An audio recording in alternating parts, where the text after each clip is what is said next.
शादी के थोड़े दिनों के बाद लड़की ने अपनी माँ को फ़ोन किया। लड़की, मेरी आज इनसे बहुत ज़्यादा लड़ाई हुई है। माँ, कुछ नहीं होता, शादी के बाद लड़ाई झगड़े होते रहते हैं। लड़की, वो तो ठीक है, लेकिन अब मैं लाश का क्या करूँ?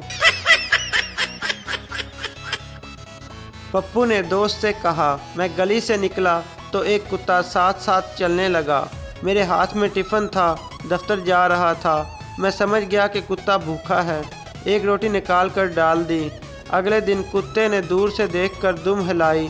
तीसरे दिन से घर में एक रोटी ज़्यादा पकने लगी। 7वें दिन दफ्तर से छुट्टी थी।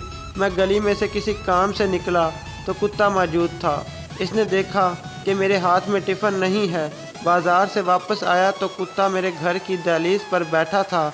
जाने कहाँ से मेरे लिए एक जली हुई रोटी उठा लाया था।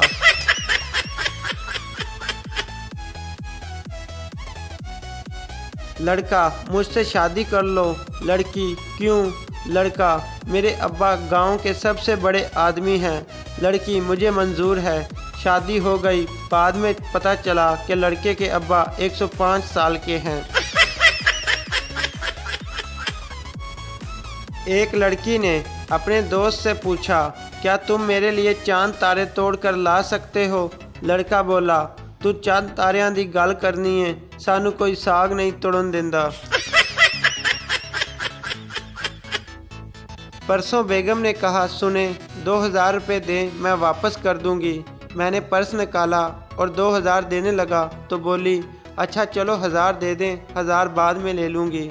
आज सुबह बोली, मुझे आपसे 1000 लेने हैं। मैंने पर्स निकाला और 1000 देने लगा तो फिर बोली, रहने दे, मुझे आपको 1000 देने भी तो हैं, चलो बराबर हो गए। तब से सोच रहा हूँ गड़बड़ कहाँ हुई है।